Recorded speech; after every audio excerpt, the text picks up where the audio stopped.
लगातार रुपए कीमत गिर रही, जो चिंता का विषय, ये हम प्रधानमंत्री जी के मुंह सुनते थे। शिक्षा इतनी सस्ती होनी चाहिए कि हर व्यक्ति तक पहुंच सके, और लीज पर बेटियों को बेचा जा रहा है। बेटियों के खरीद फरोख्त के मामले सामने आए, लेकिन सरकार कोई ठोस कदम नहीं उठा रही।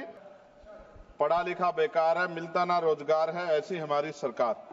सर, मैं अपनी बात को शुरू करते हुए, मेरे मन में कुछ पीड़ाएं हैं, वो आपके सामने, क्योंकि चेयर से ही कह सकते हैं। सर, बलिया की बेटी प्रिया चौहान, जिसका शव सर पेड़ पे लटका मिला, तकलीफ दे है। सर, काशी हिंदू विश्वविद्यालय में पीएचडी के प्रवेश परीक्षा शिवम सोनकर को के साथ न्याय नहीं हो रहा है। सर, वो प्रवेश परीक्षा के लिए आंदोलन कर रहा है। संत कबीर नगर में राजभर समाज के घर जला दिए गए। मथुरा में होली पर दलितों पे हमला हुआ और जेल भी वही गए। गोरखपुर में एक 13 साल के लड़के को मार दिया। आज उसके परिवार से बात हुई, उसकी मां तड़प रही थी। सर, और बिहार में मौलाना फिरोज को पुलिस ने पीटा। अब मैं सर अब बजट पे आता हूं। निजीकरण से आरक्षित वर्गों के लिए नौकरी के अवसर कम हो रहे हैं। सर, सरकार बताए कि राष्ट्रीय संपत्ति को बेचकर पूंजीपतियों को फायदा पहुंचाने की नीति कब बदलेगी। जीडीपी का केवल 2.9% शिक्षा पर और 1.98% स्वास्थ्य पर खर्च किया जा रहा है। सरकारी अस्पतालों में डॉक्टर और दवाइयां नहीं है। शिक्षा और स्वास्थ्य बजट पर जीडीपी का कम से कम 6% पैसा खर्च किया जाए। जो गवर्नमेंट अमेंडमेंट नंबर 144 है, उसमें आपने रिटायर्ड कर्मचारी अधिकारियों की पेंशन को कम करने का प्रावधान किया है। मेरा सरकार से आग्रह, इस अमेंडमेंट को वापस लेकर पुनः पेंशन की पुरानी प्रक्रिया बहाल की जाए। सीएमआई की 2024 की रिपोर्ट के अनुसार भारत में बेरोजगारी दर 8% से अधिक बनी हुई है। युवाओं के लिए नए रोजगार सृजन कोई ठोस नीति बजट में नहीं थी। केंद्रीय बजट 2025 मनरेगा तथा आवंटन 86,000 करोड़ रुपए पर अपरिवर्तित कार्यक्रम 9,754 करोड़ रुपए के घाटे पर चलने के बावजूद 2025-26 के बजट में धन आवंटन में कोई बढ़ोतरी नहीं की गई, जबकि मनरेगा ग्रामीण रोजगार में महत्वपूर्ण भूमिका निभाता है। लगातार रुपए कीमत गिर रही, जो चिंता का विषय, ये हम प्रधानमंत्री जी के मुंह सुनते थे जब वो मुख्यमंत्री हुआ करते थे।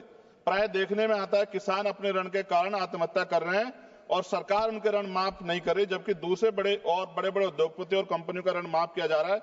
यह निंदनीय है। सरकार को किसानों की ओर ध्यान देना चाहिए, उनका ऋण माफ करना चाहिए। कृषि उपकरणों पर 100% जीएसटी की छूट दी जानी चाहिए। भारतीय शेयर बाजार पिछले कुछ समय से लगातार घाटे में जा रहा है। भारतीय निवेशकों का पैसा डूब चुका है, जबकि विदेशी निवेश लगातार भारतीय शेयर बाजार से पैसे निकाल रहे हैं। सरकार को इस ओर भी ध्यान देना चाहिए। कोई भी कर्मचारी अपने कुल वेतन पर वर्ष के अंत में टैक्स चुकाता है, परंतु उसके बाद भी खरीदी गई वस्तु पर कर देना पड़ता है। इस प्रकार के दोहरे कराधान से उसकी आर्थिक अक्षति होती है। ये गलत है। सर, जब कोई आम आदमी कोई वाहन खरीदता है तो उसे जीएसटी सहित कई तरह के कर चुकाने पड़ते हैं, लेकिन जब वह उस वाहन को सड़क पर ले जाता है तो पुनः कर देना पड़ता है, जिससे आम आदमी की जेब पर सीधा असर पड़ता है। सरकारी स्कूलों में शिक्षा की स्थिति अत्यंत दयनीय है, जबकि दूसरी ओर निजी स्कूलों में शिक्षा इतनी महंगी हो गई है कि गरीब बच्चों को महंगी फीस, किताबें, बैग और ड्रेस के कारण शिक्षा से वंचित होना पड़ रहा है।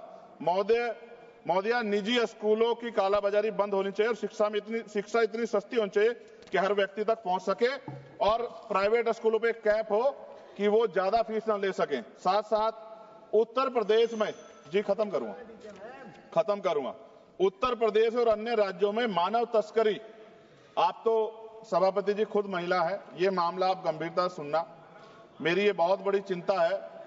उत्तर प्रदेश और अन्य राज्यों में मानव तस्करी के संगठित गिरोह सक्रिय हैं। जैसे उत्तर प्रदेश के सोनभद्र से अन्य राज्यों में लड़कियों को बेचा जा रहा है। राजस्थान में लीज पर बेटियों को बेचा जा रहा है। बेटियों के खरीद फरोख्त के मामले सामने आए, लेकिन सरकार कोई ठोस कदम नहीं उठा रही। सरकार बताए कि मानव तस्करी रोकने के लिए बजट में विशेष प्रावधान क्यों नहीं किया गया। महिला सुरक्षा के लिए Nirbhaya fund, last page, Nirbhaya fund को पूरी राशि खर्च क्यों नहीं की जा रही है। फंड तो बना दिया निर्भया के नाम से, लेकिन खर्च नहीं करे। बेटियों की बिक्री रोकने के लिए राष्ट्रीय टास्क फोर्स का गठन किया जाना चाहिए। सभापति जी, ये मेरे हाथ में कटिंग है जिसमें लिखा है कि लीज पर बिक रही हैं बेटियां, कर्ज उतारने माता पिता भेज रहे हैं। एक इंपोर्टेंट ये है मैं पढ़ने के लिए, 8 साल की बच्ची 3.5 लाख में 3 साल की लीज पर दी गई, हर दिन में 5 से 10 बार दुष्कर्म। ये झालावाड़ राजस्थान की है। ये भारत है, ऐसा भारत जहां बेटियों को बेचा जाए, लीज पे दिया जाए और सरकार हाथ पे हाथ रखे तमाशा देखे, ये अच्छा नहीं है। अंत में न्यायपालिका में SC, ST, OBC व अल्पसंख्यकों की संख्या बढ़ाने पर सरकार क्या कर रही है।